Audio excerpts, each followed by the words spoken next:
Selamat malam Bapak Ibu Saudara-saudari kekasih Tuhan.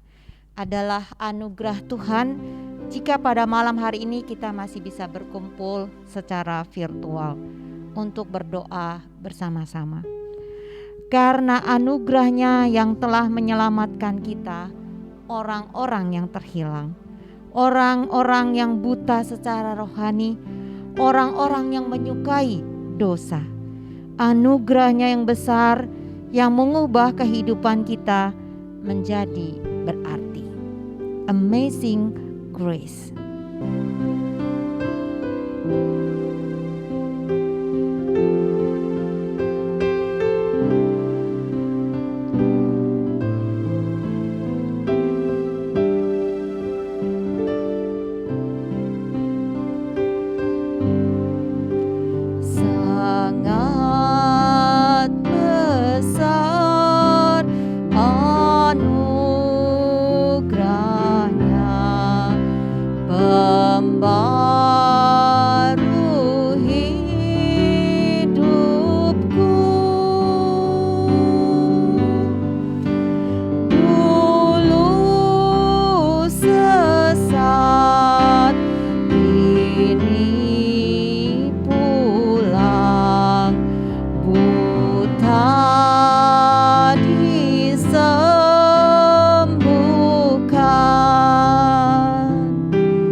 Mari kita datang di hadapan Sang Pemberi Anugerah, seraya menaikkan syukur kita ke hadapannya.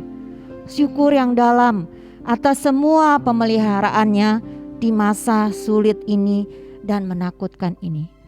Mari kita bersyukur kepada Dia. Segala puji dan syukur kami panjatkan kehadirat-Mu ya Tuhan. Untuk segala pemeliharaan, berkat dan pertolongan-Mu di dalam kehidupan kami, di sepanjang hari-hari yang boleh kami lalui dalam kehidupan kami hingga saat ini. Kami bersyukur dan berterima kasih Tuhan untuk kesehatan yang Tuhan limpahkan. Kami bersyukur dan berterima kasih Tuhan untuk segala kecukupan yang Tuhan masih karuniakan kepada kami. Kami bersyukur dan berterima kasih Tuhan untuk keluarga yang masih ada bersama-sama dengan kami. Kami bersyukur dan berterima kasih Tuhan untuk kerja yang masih boleh kami lakukan dalam kehidupan kami hingga hari ini. Dan kami bersyukur dan berterima kasih Tuhan untuk segala makanan yang masih boleh kami nikmati dengan limpahnya hingga hari ini. Kami juga bersyukur dan berterima kasih Tuhan untuk nafas kehidupan yang secara cuma-cuma boleh kami nikmati sampai hari ini. Sementara ini Tuhan, ada begitu banyak orang lain harus membayar dengan mahal nafas kehidupan mereka. Sepatutnya lah Tuhan kami bersyukur dan berterima kasih Tuhan yang tidak pernah terhenti dan terhingga Tuhan kepada Engkau. Kalau kami masih hidup sampai hari ini, kami juga bersyukur dan berterima kasih Tuhan untuk segala cinta Tuhan di dalam kehidupan kami. Terima kasih dan terima kasih Tuhan Yesus, karena Engkaulah Tuhan yang beranugerah kepada kami. Kami ada sampai hari ini. Segala pujian, syukur, hormat kami hanya panjatkan kehadirat Allah, Bapa, Putra, dan Roh Kudus. Amin. Mari kita juga memohon ampun untuk segala hal yang kita lakukan, pikirkan, serta rancangkan, baik untuk diri kita sendiri maupun untuk orang lain yang tidak berkenan di hadapannya dan berdosa kepadanya. Mari kita mohon ampunan daripada Allah kita yang maha rahmani itu. Kami datang sekali lagi kepadamu Tuhan, dengan segala kerendahan hati kami. Kami memohon Tuhan Engkau mengampuni untuk segala dosa-dosa yang kami lakukan, untuk segala dosa-dosa yang kami pikirkan atau rancangkan, baik untuk diri kami sendiri maupun juga Tuhan terhadap sesama kami Tuhan, sehingga membuat Engkau berduka atas seluruh kehidupan kami. Tuhan, kami mohon ampuni dosa kami. Berbelas kasihanlah Tuhan kepada kami orang-orang yang tidak layak ini Tuhan. Karena hanya anugerah-Mu lah Tuhan yang boleh Tuhan mengampuni kami. Hanya karena curahan darah putra-Mu itulah Tuhan yang menebus dosa-dosa kami. Dan kami percaya Tuhan, sesuai dengan firman-Mu, jika kami mengaku dosa kami, maka Engkau setia dan adil Tuhan. Engkau tidak akan mengingat dosa-dosa kami lagi. Karena itulah Tuhan, di hadirat-Mu yang kudus, kami mohon pengampunan-Mu yang limpah itu Tuhan. Biarlah Tuhan kami kembali boleh belajar dan terus belajar Tuhan, mau menjadi anak-anak-Mu Tuhan yang lebih taat dan lebih setia kepada Engkau. Terima kasih Tuhan Yesus. Di dalam nama-Mu Tuhan Yesus kami berdoa. Amin. Doa adalah sebuah kata yang lazim didengar dan lazim dilakukan oleh setiap orang. Bukan hanya orang Kristen, tapi juga mereka yang non-Kristiani. Doa adalah sarana seseorang berelasi dengan yang mereka sembah dan akui sebagai Allah mereka. Terlebih khusus bagi kita sebagai anak-anak Tuhan. Maka doa adalah bagaikan jalan tol super cepat untuk sampai ke hadirat Allah. Tidak perlu waktu lama. Cukup bertelut, cukup menutup mata, menadahkan tangan ke hadapannya. Maka kita sampai di hadiratnya. Dan kita juga percaya bahwa doa mengubah segala sesuatu.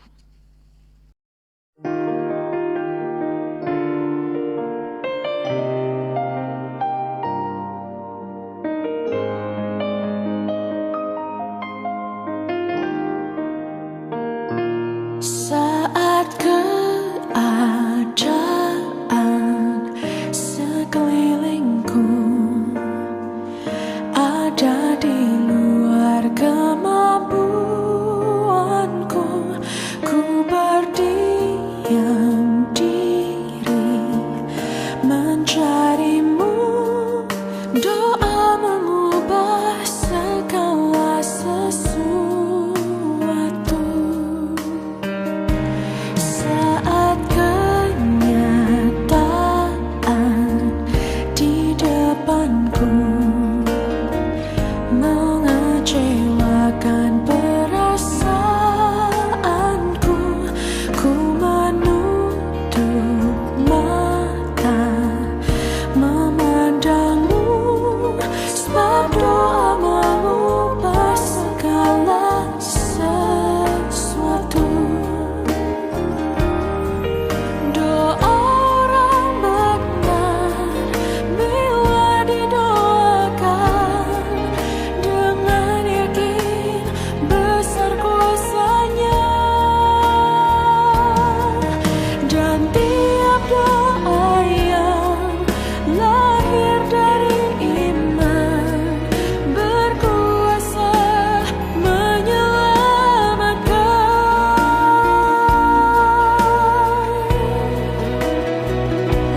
Seperti mata air di tanganmu,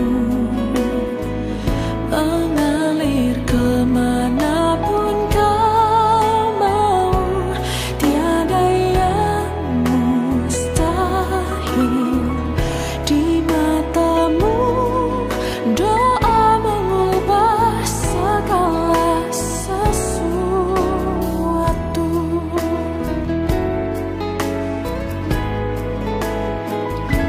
Saat kenyataan di depanku mengecewakan perasaanku, ku menutup mata memandangmu, sebab doa mengubah segala sesuatu. Doa orang benar bila didoakan dengan yakin besar kuasanya, dan tiap doa yang lahir dari iman berkuasa menyelamatkan.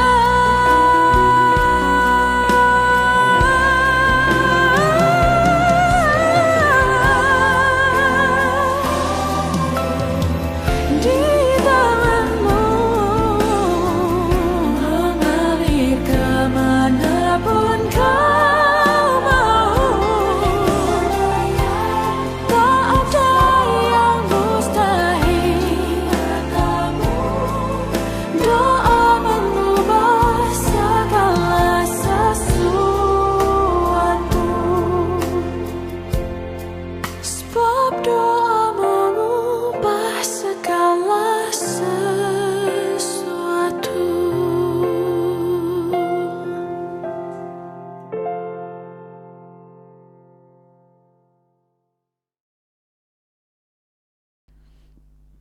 Apa yang diubah oleh Tuhan dari doa kita? Ataukah Tuhan yang berubah karena doa kita? Bukankah kita lebih sering mengalami tidak ada perubahan yang nyata setelah kita berdoa?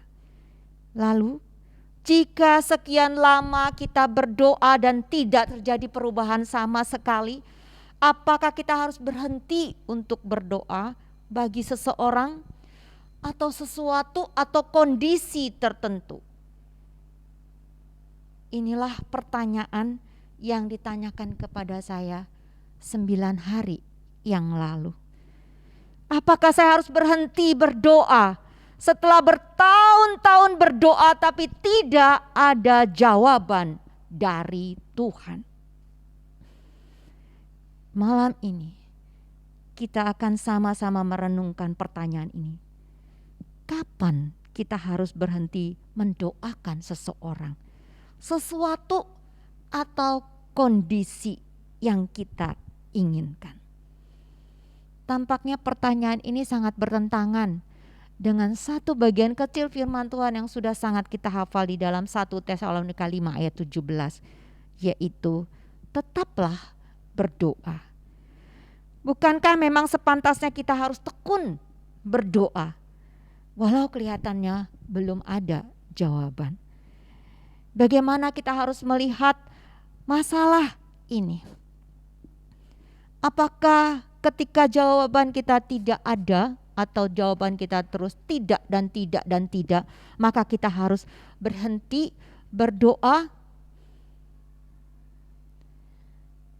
Maka kita akan bersama-sama melihat firman Tuhan di dalam 1 Tesalonika 5 ayat 17 itu, tetaplah berdoa, tidak bertentangan dengan hal ini. Kapan kita harus berhenti mendoakan seseorang atau sesuatu atau kondisi? Karena kita bisa saja berdoa namun tidak sesuai dengan kehendak Tuhan. Jika kita berdoa tidak sesuai dengan kehendak Tuhan, maka kita harus berhenti untuk mendoakan seseorang, sesuatu atau kondisi yang kita inginkan. Tuhan Yesus juga mengajarkan agar doa kita seturut dengan kehendaknya dan bukan menurut apa yang kita mau. Di dalam doa Bapa Kami yang diajarkan oleh Tuhan Yesus menyebutkan, jadilah kehendakmu di bumi seperti di sorga. Dan Tuhan Yesus sendiri memberikan teladan berdoa dalam keadaan yang genting, tapi tidak memaksakan kehendak dan keinginannya, bahkan keselamatan nyawanya sendiri. Tentu masih segar dalam ingatan kita yang selama bertahun-tahun kita mengikuti Paskah. Kita pasti ingat peristiwa di Taman Getsemani. Tuhan Yesus memohon 3 kali berturut-turut doa yang sama. Bahkan di saat itu dia harus meneteskan tetes-tetes keringat yang seperti darah adanya karena stres, ketakutan yang begitu besar yang tengah dihadapinya. Tuhan Yesus memohon kepada Bapaknya, Bapa, jikalau boleh cawan ini lalu daripadaku, tapi biarlah itu sesuai dengan kehendak-Mu dan bukan kehendak-Ku. Jawaban Bapa di sorga adalah tidak mengambil cawan itu daripada anaknya yang dikasihinya itu. Bapa tidak memberikan jawaban ya atas doa anaknya yang terkasih. Bagaimana kita tahu kalau doa kita tidak sesuai dengan kehendaknya? Tentu ini berdasarkan kepekaan hati kita dan relasi kita dengan Bapa kita di sorga. Apakah relasi kita selama ini adalah relasi yang erat, yang intim, lewat firman Tuhan, lewat doa kita? Kita bisa baca firman Tuhan tapi kita tidak bisa berelasi dengan Tuhan. Kita bisa baca firman Tuhan hanya sebagai sebuah kewajiban, tapi kita tidak merelasikan firman Tuhan itu dengan diri kita. Sehingga kita tidak terbangun kepekaan akan kebenaran firman Tuhan itu. Demikian juga kita bisa berdoa. Seringkali kita berdoa hanya sebagai sebuah rutinitas, kebiasaan, doa makan, doa tidur, doa sebelum belajar, doa sebelum kerja, doa lain-lainnya. Itu hanya sebuah rutinitas dan kebiasaan. Tetapi apakah kita berelasi dengan Dia? Belum tentu. Oleh karena itu, jika kita ingin tahu seberapa besar kehendak Tuhan, seberapa dalam kehendak Tuhan di dalam doa kita, maka bangunlah relasi yang erat dan intim. Sehingga kita punya kepekaan hati ketika Bapa menyatakan itu bukan kehendakku. Rasul Paulus juga berdoa memohon 3 kali agar duri yang ada di dalam dagingnya itu dicabut. Tapi Tuhan tidak melakukan apa yang Paulus doakan. Dan Paulus tidak lagi menggedor-gedor pintu sorga untuk memenuhi keinginannya. Sekalipun doa untuk kesembuhan itu baik bagi dia, supaya pelayanannya bisa menjadi lebih luas, lebih baik, tapi Tuhan tidak berkehendak untuk itu. Maka Paulus pun berhenti memohon kesembuhan dari Tuhan. Dan Paulus melihat bahwa Tuhan menyatakan dengan jelas, justru di dalam kelemahanmu lah kuasaku menjadi sempurna. Demikian pula dengan kita. Jika kita menyadari bahwa doa kita bukan menurut kehendak Tuhan, maka haruslah kita mengganti doa kita, mengubah doa kita. Jika kita sakit, kita berdoa, Tuhan mohon sembuhkan, namun Tuhan tidak kunjung menyembuhkan. Patutlah untuk kita berpikir mengganti doa kita. Ya Tuhan, jika memang melalui sakit ini nama-Mu lebih dimuliakan, maka jadilah kehendak-Mu. Namun salahkah kita tetap mendoakan kesembuhan atau pertobatan orang yang kita kasihi selama dia masih bernafas? Jawabannya tidak. Tidak salah sama sekali. Tanggal 15 Juli lalu, pagi hari saya memohon bantuan rekan-rekan doa dalam tim doa untuk suami dari keponakan saya yang akan masuk ICU karena COVID. Padahal dia baru sehari masuk dalam rumah sakit. Namun tidak disangka di malam itu, ketika saya sedang mengikuti ibadah doa online, dia dipanggil pulang ke rumah Bapa di sorga, meninggalkan istri dan seorang anak yang usianya 1 tahun 5 bulan. Kami berdoa sampai titik terakhir, Tuhan tidak menjawab ya. Tapi justru Tuhan menjawab, ya aku panggil dia pulang. Begitu juga dengan mereka yang kita kasihi yang belum bertobat dan belum percaya kepadanya. Maka sepantasnya kita terus berdoa memohon kepada Tuhan agar diberi kesempatan kepada mereka untuk bisa mengenal Tuhan Yesus sebagai satu-satunya juru selamat pribadi mereka sebelum maut menjemput mereka. Kita tidak tahu, mungkin di detik-detik terakhir kehidupan itu dia bisa menerima akan kasih karunia keselamatan itu.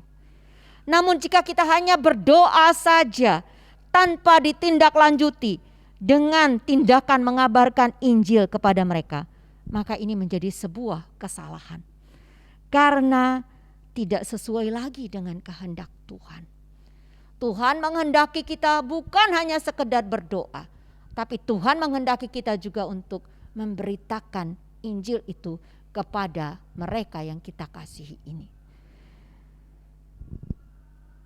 Jika kita hanya berdoa saja bagi orang-orang ini tanpa ada satu tindakan, maka itu artinya kita melimpahkan kembali tugas kita kepada Allah kita. Dan Allah tidak lebih daripada sekedar pembantu kita. Maka doa seperti ini mungkin kita harus juga menghentikannya.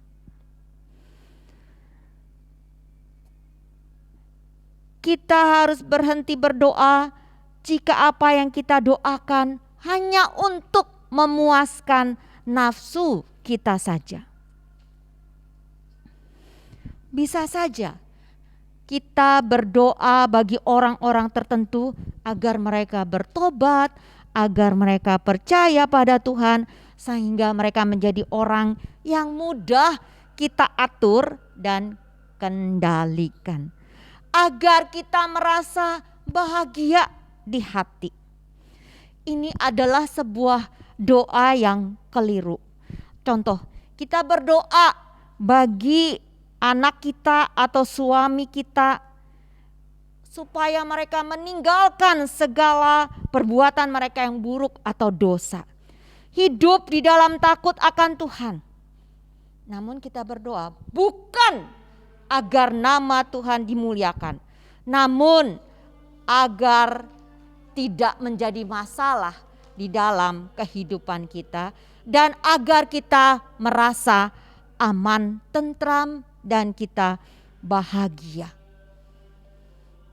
Kita tidak meminta pertobatan itu untuk kemuliaan Tuhan, tapi kita memintanya untuk kebahagiaan diri kita dan supaya kita mudah mengatur orang-orang ini. Bapak Ibu yang terkasih, ini adalah sebuah kekeliruan dan harus kita hentikan doa seperti ini. George Mueller, tokoh yang terkenal dengan doa-doanya, pernah salah berdoa. George Mueller dalam pelayanannya di panti asuhan yang didirikannya sangat bergantung kepada Allah. Seringkali dia mendapati bahwa di meja makan tidak ada sama sekali roti atau makanan yang bisa dimakan oleh anak-anak panti asuhan ini. Tetapi George Mueller tetap percaya dan tetap beriman. Dia tetap mengajak anak-anak untuk berdoa untuk makanan yang padahal di meja semua kosong.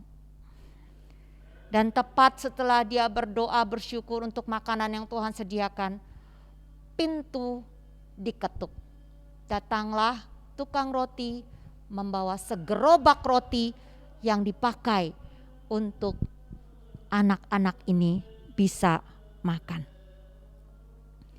Namun satu kali di dalam kondisi keuangan menipis, dia berdoa kepada Tuhan dengan menyebutkan nama orang-orang kaya yang dia tahu seringkali menjadi sponsor di dalam kehidupannya. Dan memang benar, jawabannya datang. Orang-orang ini memberikan sumbangan bagi George Mueller. Tapi George Mueller sadar ada yang salah dengan doanya ini. Dan akhirnya dia mengembalikan sumbangannya itu. Dan dia mohon ampun kepada Tuhan. Karena telah memaksakan Tuhan untuk melakukan apa yang dia inginkan. Doa ini adalah sebuah doa untuk memuaskan nafsu daripada si George Mueller itu. Dan Mueller tahu ini tidak benar. Karena itulah George Mueller bertobat dan datang kepada Tuhan. Minta ampun kepada Tuhan dengan segala kerendahan hatinya. Karena itu adalah sebuah dosa. Biarlah kita juga belajar untuk bisa lebih peka akan doa-doa kita. Apakah doa-doa kita selama ini adalah doa-doa yang Tuhan kehendaki? Ataukah hanya untuk pameran nafsu kita? Pameran keinginan kita. Karena itu Bapak Ibu Saudara sekalian yang dikasihi Tuhan, mari kita latih kepekaan hati kita. Mari kita latih relasi kita dengan Bapa kita di sorga melalui doa-doa kita, melalui kebenaran firman Tuhan, sehingga kita diberikan Tuhan kebijaksanaan untuk mengerti bahwa apa yang kita doakan selaras dengan kehendaknya. Dan kita diberikan kebijaksanaan dan kerelaan untuk berhenti mendoakan sesuatu, kondisi atau seseorang pada waktu yang tepat. Maka tepatlah lagu kata doa mengubah segala sesuatu, yaitu ada kalanya kita yang harus berubah. Kita yang harus berubah. Kita yang harus mengubah diri kita. Kita yang harus mengubah akan doa kita untuk menjadi lebih taat kepadanya dan menjadikan kita lebih dalam di dalam pengenalan kita akan Allah. Kita yang harus berubah. Amin.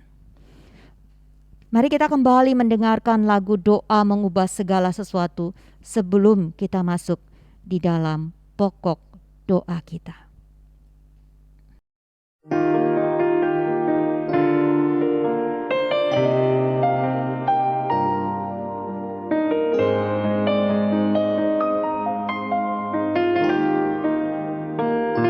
Saat keadaan sekelilingku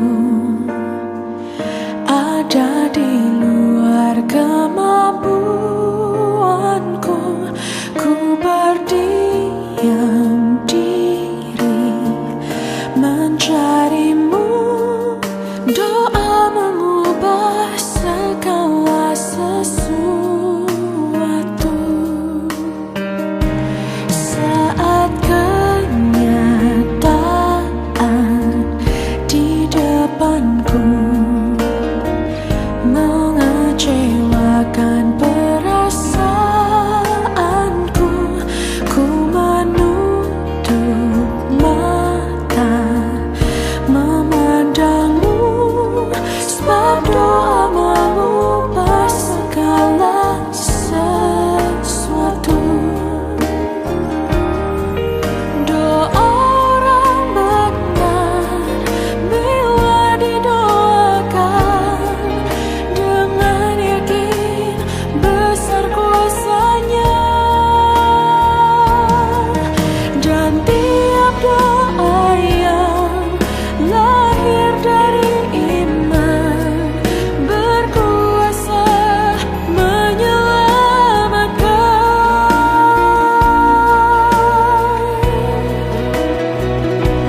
Seperti mata air di tanganmu, mengalir kemanapun kau mau. Tiada yang mustahil di matamu. Doa mengubah segala sesuatu.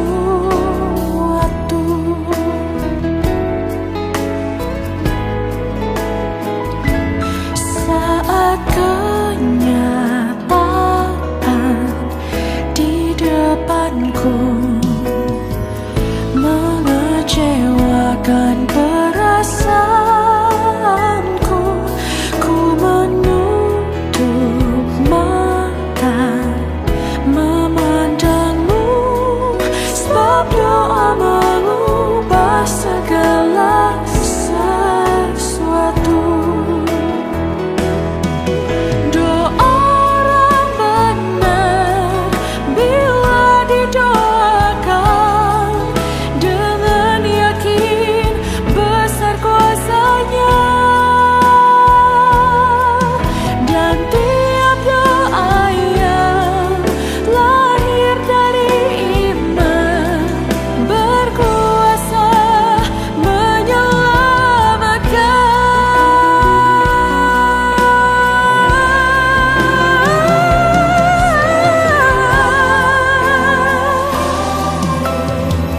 Di tanganmu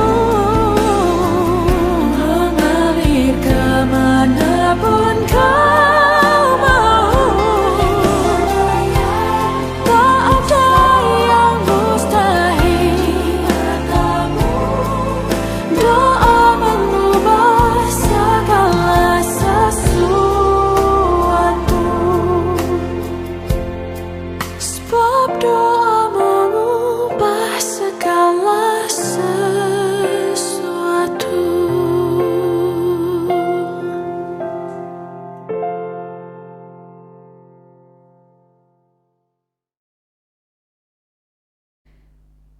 Mari kita bersama-sama berdoa pada malam hari ini. Yang pertama kita akan berdoa untuk sekolah minggu Gereja Kristen Kalam Kudus Makassar. Mari kita berdoa bagi guru-guru sekolah minggu dan anak-anak sekolah minggu selama masa pandemik ini. Kami menyadari ada banyak halangan dan rintangan di dalam kami serius untuk bisa mengajar. Anak-anak juga sulit untuk bisa fokus karena ada banyak sekali gangguan ketika ibadah secara virtual. Tapi biarlah kita mohon kepada Tuhan agar setiap guru-guru dan anak-anak diberikan ketekunan di dalam mereka mencari akan wajah Tuhan. Mari kita berdoa.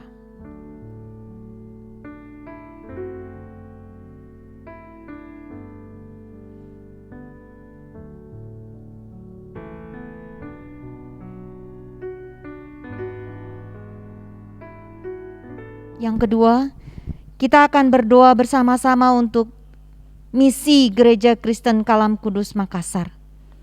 Biarlah di masa pandemik ini, Gereja Kristen Kalam Kudus Makassar bisa tetap melakukan misi Tuhan bagi masyarakat sekitar dan juga bagi jemaat yang tengah terjangkit virus COVID-19 ini. Mari kita berdoa bersama-sama untuk hal ini. Bapa Surgawi, pada saat ini kami datang kepadamu Tuhan.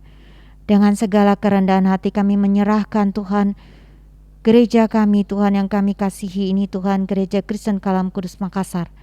Di tengah masa pandemik ini Tuhan, biarlah Gereja Kalam Kudus Makassar ini boleh tetap Tuhan berperan di dalam misi Tuhan, khususnya bagi masyarakat sekitar dan juga Tuhan bagi jemaat yang sedang terjangkiti akan virus COVID-19 ini. Tuhan, kiranya Engkau menolong kami tetap bisa melihat peluang untuk kami bisa Tuhan melakukan akan kebaikan-kebaikan yang Tuhan sudah nyatakan kepada kami sebagai umat tebusan-Mu Tuhan. Sehingga Tuhan, orang-orang di sekitar bahkan Tuhan, jemaat Tuhan boleh merasakan juga akan kebaikan-Mu, anugerah-Mu Tuhan melalui kehadiran gereja ini. Kami mohon Tuhan dengan segala kerendahan hati, biarlah mata rohani kami Tuhan tidak ditutup dengan segala kekurangan kami. Tetapi kami belajar Tuhan, di tengah kekurangan-kekurangan kami masih boleh Tuhan melakukan misi untuk memberi dan melakukan kebaikan bagi dunia yang sedang sakit ini. Tuhan, kami berseru memohon, biarlah terus itu Tuhan boleh terpancar melalui gereja ini, kasih-Mu Tuhan, kemurahan-Mu Tuhan yang boleh nyata. Terima kasih Tuhan, kalau kami masih diizinkan Engkau berkarya di tengah dunia ini. Terima kasih. Di dalam nama Tuhan Yesus kami berdoa. Amin. Yang ketiga, kita akan bersama-sama berdoa bagi pemerintah dan bangsa kita saat ini, agar kita dapat memutus mata rantai penularan COVID-19 ini yang semakin hebat dengan varian yang baru, dan kita tetap bisa menjadi masyarakat yang bisa menjalani prokes dan menjadi masyarakat yang mau taat akan pemerintah yang Tuhan tetapkan bagi kita. Mari kita berdoa bersama-sama untuk hal ini. Pada saat ini Tuhan, kembali kami datang kepadamu Tuhan. Kami berseru Tuhan bersama-sama Tuhan dengan anak-anak Tuhan lainnya di Indonesia ini. Kami berseru bagi pemerintah kami Tuhan yang saat ini Tuhan sedang berjibaku Tuhan, untuk bisa memutus mata rantai penyebaran akan virus corona ini Tuhan. Kami berseru memohon, berikan kepada mereka hikmat-Mu Tuhan, berikan pada mereka bijaksana-Mu Tuhan, mampukan mereka Tuhan untuk boleh Tuhan bekerja semaksimal mungkin Tuhan di tengah ganasnya akan COVID ini Tuhan. Kami bersyukur Tuhan, mereka sudah bisa melakukan yang terbaik Tuhan, apa yang mereka bisa. Namun kami berdoa juga Tuhan, agar setiap mereka yang berada di bawah pemerintahan ini, negara ini Tuhan, juga boleh menjadi orang-orang yang patuh Tuhan. Secara khusus Tuhan, mereka yang memproduksi obat-obatan, mereka juga Tuhan yang melakukan akan pekerjaan pelayanan kesehatan. Tuhan, biarlah saat ini ketersediaan obat-obatan ini boleh tetap bisa terpenuhi Tuhan. Dan biarlah juga Tuhan, para tenaga kesehatan ini juga diberikan kekuatan oleh Tuhan, kesehatan oleh Tuhan, sehingga Tuhan masih bisa melayani begitu banyak pasien yang masih harus dilayani di rumah sakit. Tuhan Yesus, Kami mohon belas kasihan-Mu, pemulihan-Mu Tuhan. Kami mohon Tuhan juga bagi rakyat Indonesia ini Tuhan, agar kami Tuhan menjadi rakyat yang patuh, yang mau melakukan akan protokol kesehatan dengan benar dan baik, sehingga kami bisa membantu pemerintah kami dan juga para tenaga kesehatan yang sedang berjuang di garis depan Tuhan, untuk bisa meringankan mereka. Bapa di dalam surga, pada saat ini kami memohon agar rakyat Indonesia Tuhan, sungguh-sungguh Tuhan, boleh bersinergi dengan pemerintah, bisa memutus mata rantai penyebaran. Tolong kami Tuhan, mentaati setiap aturan. Tolong kami Tuhan, mentaati prokes dengan baik dan benar. Terima kasih Tuhan. Dan kami mohon ampun kalau selama ini kami seringkali Tuhan abai dengan prokes yang benar. Ampuni kami Tuhan. Kami berdoa menyerahkan juga Tuhan, agar setiap pemerintah kami juga Tuhan diberikan kebijaksanaan untuk bisa mengambil tindakan-tindakan, khususnya Tuhan mengatasi efek-efek dari wabah ini, baik di bidang ekonomi, keamanan, politik.